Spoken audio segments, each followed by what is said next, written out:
Hello everyone, I'm Leah Devlin, Enterprise Sales Director for Life Sciences here at Lionbridge. Today I'm joined by my expert colleague Beatrice Tedeschi for a Q&A session all about clinical outcome assessments, or COA.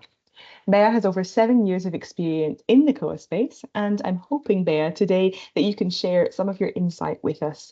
And actually, I've gathered some of the most commonly asked questions by our clients, specifically regarding COA or eCOA as well.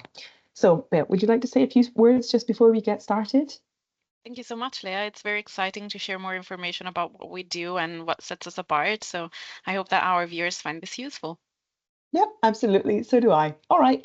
Without further ado, let's get started with question number one.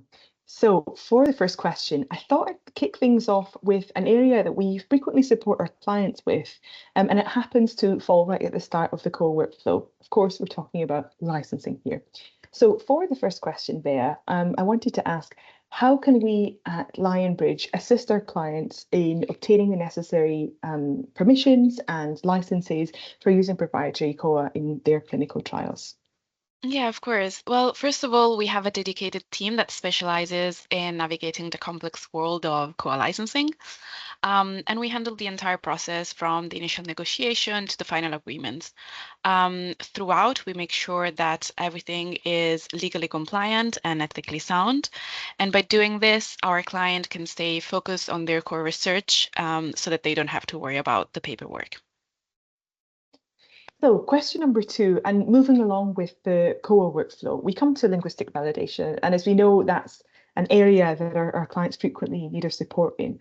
So perhaps, Bea, you could tell us a little bit more about this process. In other words, what is Lionbridge's process for ensuring that COAs are accurately translated and culturally adapted for different languages and regions? Mhm. So our linguistic validation process follows ISPOR, ISOCOL, EMA, and FDA guidelines, a bit of a Wow. mouthful. Our steps include dual forward translation, back translation, harmonization, and cognitive debriefing. We work with native-speaking linguists who specialize in medical and clinical terminology to ensure translations are both accurate and culturally relevant. So this process is rigorous and it guarantees that clinical outcome assessments are equivalent to the original instrument, ensuring validity across all target languages. In addition, we utilize Aurora's AI technology, um, and this optimizes the translation process. It ensures efficiency and enhances patient comprehension.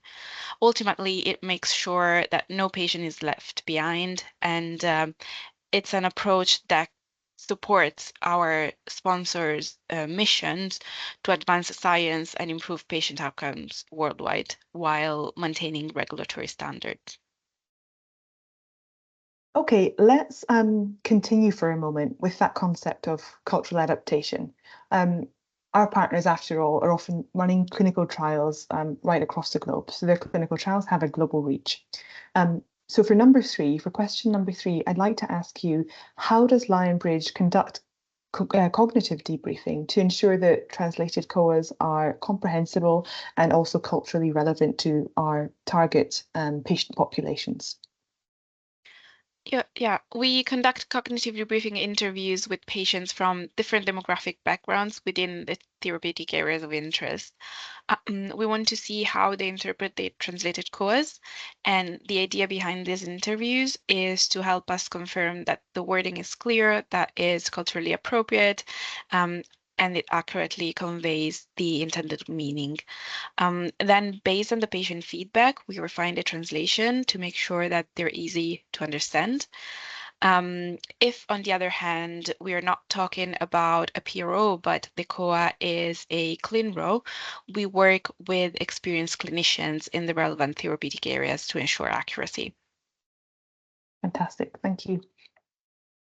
Okay, moving on. So in order for us to give our clients reliable and professional support in the COA space, we need to make sure that we're staying up to speed with industry developments, and we don't need to know what's happening in the industry ultimately.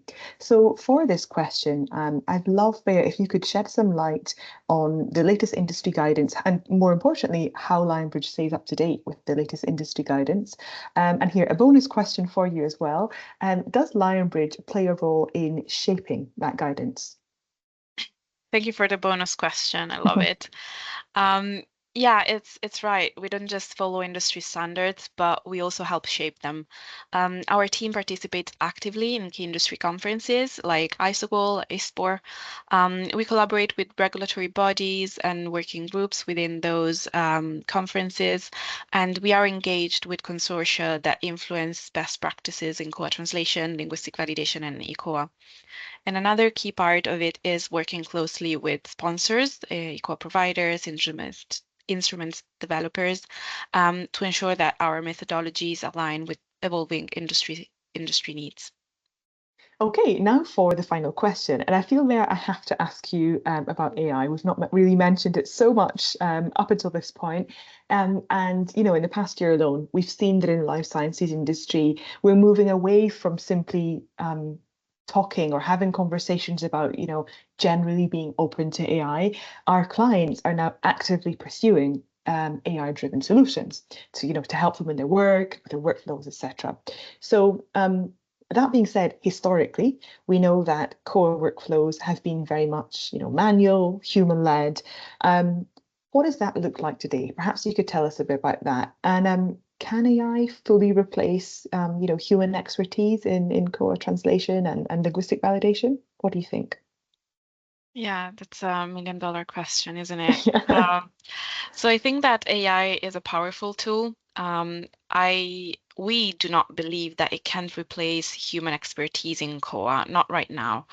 So this is why we place such importance on the human in the loop. What AI can do in the COA space specifically is helping us to automate repetitive tasks, flag inconsistency, and provide intelligent solutions. So at Lionbridge, we use AI to enhance our processes, but expert human review remains critical to delivering the highest quality translation. Thank you so much, Bea. As always, you have been a font of knowledge, and hopefully this Q&A has been helpful for those watching, and helped to address really some of the most commonly asked questions when it comes to all things COA. When you were sharing your answers there were two things that I noted down. I thought, let me just mention that at the end. The first one was Aurora AI, that being our AI first global content orchestration platform. And then the second point that you touched on, you just mentioned it in your last answer, and you were speaking about how AI can enhance or be used to enhance our COA workflows and our COA processes. So I thought it would just be worth mentioning our new screenshot review tool as well. And really, there's quite a lot that we could say, I suppose, about both Aurora AI and the new screenshot review tool. But I think in the meantime, perhaps it could be helpful for our viewers if we just link that in the video post afterwards. So they're free to go and explore. Of course, if we have any questions, you know, we invite them, we welcome them. And really, thank you to our viewers as well for watching and taking the time to listen to the question and answers. Again, hopefully they've been helpful for you. We would be delighted to take this further and do a part 2 for you if you'd find it useful. So we welcome any questions you have, any additional questions that perhaps we can build into a part 2 Q&A session. And we look forward to doing this again. So hopefully see you soon. And Bea, thank you once again for all of your insight.